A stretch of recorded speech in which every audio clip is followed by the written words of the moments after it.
வணக்கம். இன்னைக்கு நம்ம பார்க்க போற டாபிக் பார்த்தீங்கன்னா, சிபிஎஸ்இ கிளாஸ் 12ல மேக்ரோ எக்கனாமிக்ஸ். அதுல அக்ரிகேட் டிமாண்ட் அண்ட் அக்ரிகேட் சப்ளைல ஒரு ப்ராப்ளம் ஒண்ணு பார்க்க போறோம். இங்க குடுத்திருக்கிறது பாருங்க. Given APC is equal to 0.95 and 0.94 at income levels of 300 and 315 குடுத்திருக்காங்க. இப்போ இந்த ப்ராப்ளம்ல நம்ம கண்டுபிடிக்க வேண்டியது எம்பிசியோட வேல்யூ வந்து நம்ம வந்து கண்டுபிடிக்கணும். ஸோ இப்போ முதல்ல நம்ம என்ன பண்ணலாம் அப்படின்னா, இந்த வேல்யூ எப்படி கண்டுபிடிக்கிறதுன்னு பார்க்கலாம். முதல்ல என்ன குடுத்துருக்காங்க அப்படின்றத பார்க்கலாம். ஏபிசியோட வேல்யூ குடுத்துருக்காங்க. 0.95 அண்ட் 0.94 அப்படின்னு ஏபிசியோட வேல்யூ சம்லேயே குடுத்துருக்காங்க. அதே மாதிரி இன்கம் லெவல்ஸ் அப்படின்னு அவங்களே வந்து குடுத்துருக்காங்க. இன்கம் லெவல்ஸ் அப்படின்னா, இன்கம் லெவல் அப்படின்னாலே நம்ம வந்து ஒய்ன்னு எடுத்துக்கணும். இதில் பார்த்தீங்கன்னா 300 அண்ட் 350 அப்படின்னு இன்கம் லெவல் வந்து நமக்கு குடுத்துருக்காங்க. இப்போ நெக்ஸ்ட் நம்ம என்ன கண்டுபிடிக்க வேண்டியதுன்னு பார்த்தீங்கன்னா, ஃபைண்ட் எம்பிசி. இப்போ இந்த எம்பிசியை கண்டுபிடிக்கிறதுக்கு முதல்ல நம்ம எம்பிசியோட ஃபார்முலாவுக்கு போகலாம்.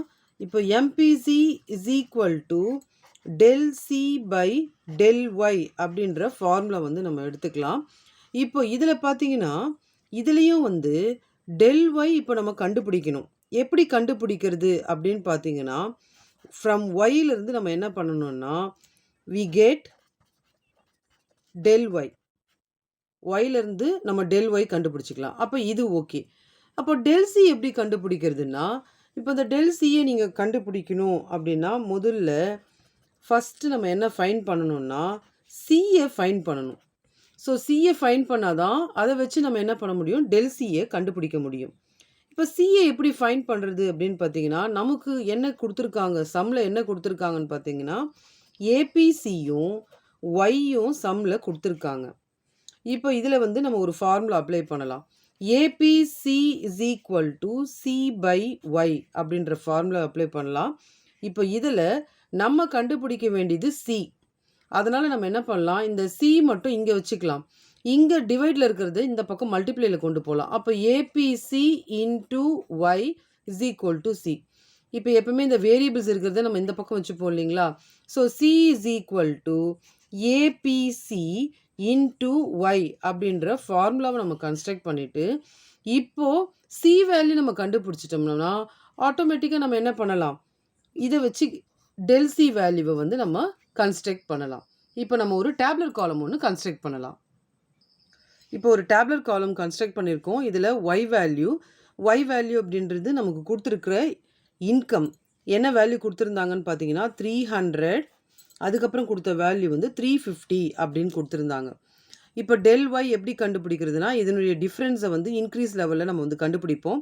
இப்போ இதுக்கு முன்னாடி எந்த வேல்யூ இல்லை, அதனால் இங்கே ஒரு டேஷ் அப்படின்னு நம்ம கொடுத்துக்கலாம். இப்போ இது என்ன பண்ணணும்னா, 350லேருந்து இந்த 350லேருந்து இந்த 300 வந்து நம்ம மைனஸ் பண்ணணும். அப்போ நமக்கு 50 அப்படின்ற வேல்யூ வந்து நமக்கு கிடைக்கும். நெக்ஸ்ட்டு வந்து தேர்டில் ஏபிசியும் பார்த்தீங்கன்னா ப்ராப்ளம்லேயே கொடுத்துருந்தாங்க. ஃபஸ்ட்டு வேல்யூ வந்து 95, நெக்ஸ்ட்டு வந்து 94 அப்படின்றது கொடுத்துருந்தாங்க. 0.95 அண்ட் 0.94. இப்போ இந்த ஃபார்முலா நம்ம ஏற்கனவே பார்த்தோம். இப்போ நம்ம சியோட வேல்யூ கண்டுபிடிக்கணும். நம்ம என்ன பண்ணணும், இந்த ஏபிசி கூட ஒய்யை வந்து நம்ம மல்டிப்ளை பண்ணணும். அப்போ நமக்கு சி வேல்யூ கண்டுபிடிச்சிடலாம். இப்போ நம்ம என்ன பண்ணலான்னா, 0.95 கூட இந்த 300 மல்டிப்ளை பண்ணால் நமக்கு என்ன ஆன்சர் வரும்னா 285 அப்படின்ற ஆன்சர் வரும்.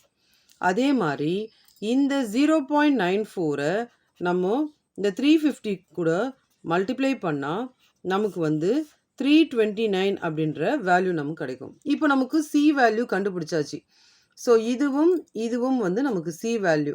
இப்போ நம்ம டெல் சி கண்டுபிடிக்கலாம். டெல் சி அப்படின்றது இதுக்கு முன்னாடி எந்த வேல்யூ இல்லை, அதனால் நம்ம அப்படியே ஐஃபன் போட்டுக்கலாம். இப்போ இங்கே எப்படி கண்டுபிடிக்கிறதுனா, இந்த 329 மைனஸ் இந்த வேல்யூ 285, இதிலேருந்து இதை மைனஸ் பண்ணும்போது நமக்கு என்ன ஆன்சர் வரும்னா 44 அப்படின்ற ஆன்சர் வரும். இப்போ இந்த பாக்ஸில் போட்டிருக்கிறது தான் வேல்யூஸ். இதெல்லாம் வந்து ஒர்க் அவுட்டு பாக்ஸில் போட்டுக்கிறது தான் வந்து நமக்கு வேல்யூஸ். இப்போ எம்பிசி எப்படி கண்டுபிடிக்கிறதுனா, டெல் சியை டெல் ஒய்யால் டிவைட் பண்ணணும். இப்போ இந்த இடத்துல பார்த்தீங்கன்னா டெல் ஒய்யும் நமக்கு வேல்யூ கிடையாது, டெல் சியும் வேல்யூ கிடையாது. அதனால் எம்பிசி இங்கே ஒன்றுமே கிடையாது. இப்போ இந்த இடத்துல நம்ம என்ன பண்ணணும்னா, எம்பிசியோட வேல்யூ டெல் சி எங்கே இருக்குதுன்னு பாருங்கள். டெல் சியோடைய வேல்யூ வந்து நமக்கு 44. டெல் சியோடைய வேல்யூ வந்து 44 டிவைடட் பை இங்கே கொடுத்துருக்காங்களா டிவைடட் பை டெல் ஒய். இங்கே டெல் ஒய்யோட வேல்யூ என்ன 50 டிவைடட் பை 50. ஸோ இதனால் டிவைட் பண்ணும்போது நமக்கு என்ன ஆன்சர் கிடைக்கணும்னா 0.88 அப்படின்றது கிடைக்கும். இதுதான் வந்து ப்ராப்ளமில் ஃபைண்ட் எம்பிசி வேல்யூன்னு கொடுத்துருந்தாங்க இல்லைங்களா, அந்த வேல்யூவை இப்போ நம்ம கண்டுபிடிச்சிட்டோம். ஸோ இதுதான் வந்து நம்மளுடைய ஃபைனல் ஆன்சர். இந்த வீடியோ உங்களுக்கு புரிஞ்சிருக்கும்னு நான் நம்புகிறேன். தேங்க்ஸ் ஃபார் வாட்சிங் திஸ் வீடியோ.